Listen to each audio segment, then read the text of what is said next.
રાધનપુરમાં વાતાવરણમાં પલટો. ગ્રામ્ય વિસ્તારમાં ભારે પવન સાથે છૂટાછવાયા વરસાદી ઝાપટા. ભારે પવનના કારણે બાદરપુરા ગામે વૃક્ષો અને વીજપોલ ધરાશાયી. વીજપોલ ધરાશાયી થતાં જીવતા વીજ વાયરને લઈને ગામ લોકોમાં ભય. સરપંચ દ્વારા ફોન કરતા રાધનપુર યુજીવીસીએલ કર્મીઓને મનમાની. વીજ કર્મીઓ સાથે વાતચીતનો ઓડિયો સરપંચે કર્યો વાયરલ. વીજ પુરવઠો બંધ કરવામાં કર્મીઓની મનમાની. મારી ડ્યુટી પૂરી થઈ ગઈ છે, તેથી હું કંઈ ના કરી શકું. કર્મી નાઇટ ડ્યુટીવાળા હેલ્પર ડ્યુટી પર આવશે એ કામ કરશે. વીજ પુરવઠો બંધ કરવામાં સરપંચ દ્વારા આજીજી કરી, પરંતુ વીજ કર્મીઓ દ્વારા ગલ્લા તલ્લા.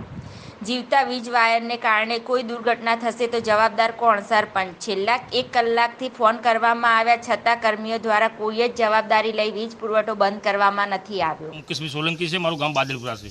રાત્રે વાવાઝોડું અને વરસાદ આવ્યો, બરોબર, અને મને રાત્રે હું રાધનપુર જયેલો હતો થોડા કામથી.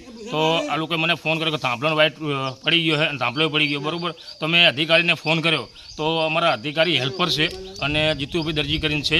તો એ લોકો મને એવું કીધું કે ભાઈ મારી ડ્યુટી પૂરી થઈ છે, મને હવે કહેવાનું નહીં આવતું, બરાબર.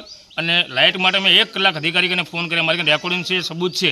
અધિકારીઓ ડાયરેક્ટ એવું કહે છે કે સામે ફોન ઉપાડતા નથી, તો અમારે લાઇટ બંધ કોણ કરે? તો આ લોકો રાતે ઘરમાં, હું રાતે આવ્યા પછી અધિકારીની ગાડી આવી મોડા લગભગ 2 કલાક પછી, બરાબર. અને આ લોકો ઘરમાં પૂરી રહ્યા હતા, નાના બચ્ચા હતા, કોઈની જાનહાનિ થાય, બરાબર. એના માટે મેં લાઇટ બંધ કરવા માટે એમને રિક્વેસ્ટ કરી, પણ કોઈ મને યોગ્ય જવાબ ના આપ્યો, બરાબર. હવે અમારા જેવા જો સરપંચના ગામડાઓના ફોન ના ઉપાડતા હોય તો આ માણસનો ફોન ક્યાંથી પડે? એટલે મારી વિનંતી છે કે આવા અધિકારીને કાં તો બદલી કરે ને આવા અધિકારીને સસ્પેન્ડ કરે. એમનું રેકોર્ડિંગ પણ મારી કને છે કે વારંવાર ગામમાં ઘણી જગ્યાઓ ફોલ્ટ થાય, રાતે 2-3 જગ્યાએ ફોલ્ટ અમે વારંવાર રજૂઆત કરી છે કે વાયર લીક છે, ધાંભલા પડી ગયા છે, પણ કોઈ અધિકારીઓ ધ્યાન આપતા નથી. એટલે તાત્કાલિક મારી સરકારને વિનંતી છે કે આવા અધિકારી પર પગલાં લે ને કે આ લોકોને બદલી કરે ને તાત્કાલિક સસ્પેન્ડ કરે.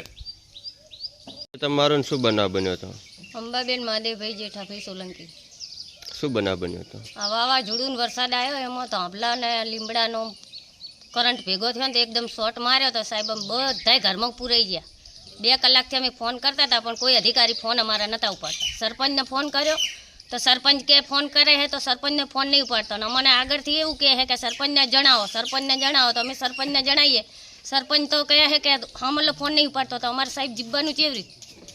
કરંટ અમારે બહુ જ આવતો હતો વાડાની અંદર. 1 કલાક લાઇટ બંધ જ નહોતા કરતા, ચાલુ રહેતી હતી. વાયરો બધા ભોય લબડી રહ્યા હતા, લાઇટો ચાલુ હતી.